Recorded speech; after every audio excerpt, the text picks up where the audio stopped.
Good morning, everybody. Uneducated Economist here.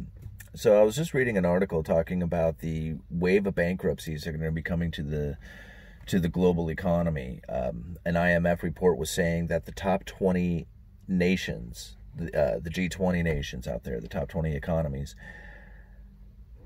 will be seeing a dramatic increase of bankruptcies to small and mid-sized businesses. They say that prior to the pandemic, there was a 4% bankruptcy rate.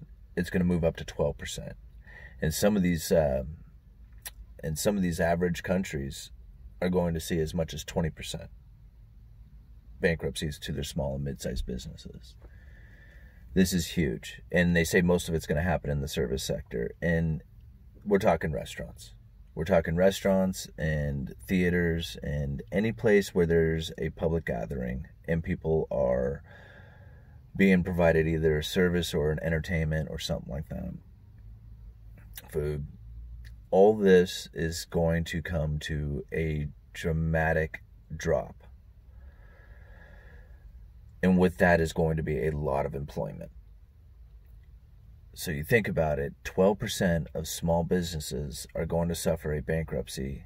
I can't imagine of what that's going to equate into as far as employment goes. It's going to be huge. And so I think about what it is that the Federal Reserve is going to do to try and deal with this downturn in the economy. Because if we start seeing that sort of rise in bankruptcies, we are going to see that dramatically affect the rest of the country in many ways.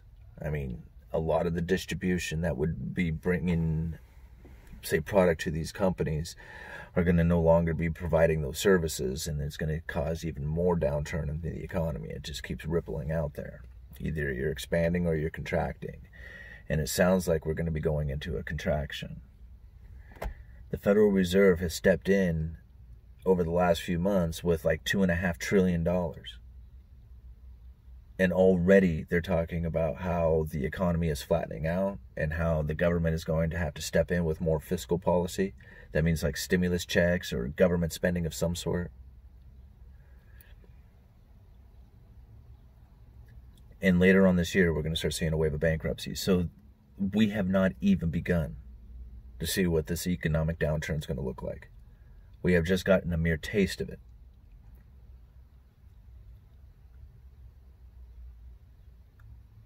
You know, I hate being like the doom and gloomer out there, because a lot of people say that I don't have anything positive to say about things. And you know, a lot of times, I agree. I don't always have a lot of positive things to say.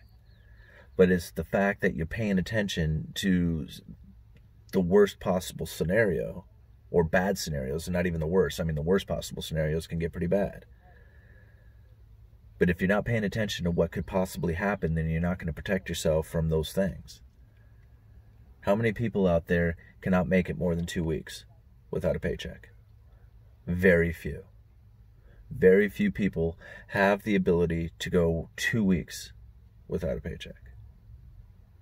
After that, they're going hungry. They're not getting their bills paid. They're going to start, going in delinquency on their loans.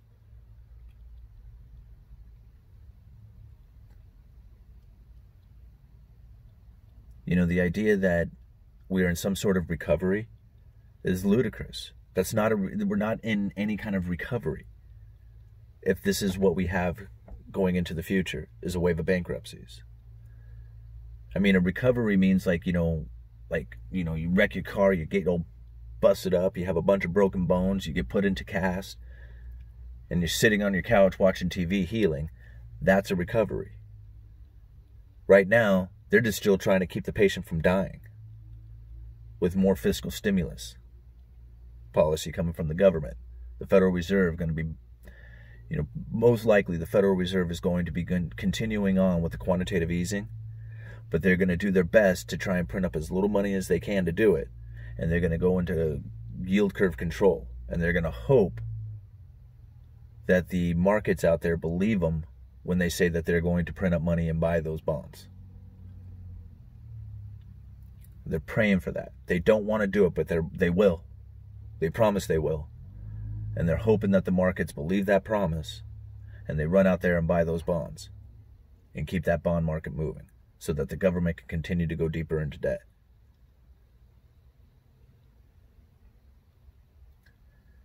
Here at the end of the month, the extra unemployment that comes from the federal government, the extra $600 a week, is coming to an end. And I've talked to quite a few people who are on unemployment, and they say that they're going to get cut down to around $200 a week, from $800 a week down to $200. And they're only going to be collecting their state unemployment insurance, which is not very much.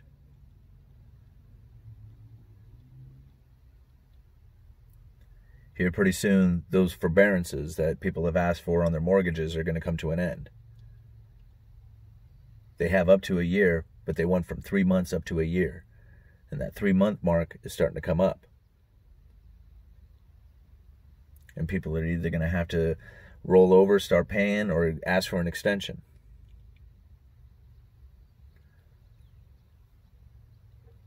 We're coming into a bigger storm. It's coming. The Federal Reserve is admitting it. IMF is saying it. The only people who don't really seem to believe it is the people who are buying into the Dow.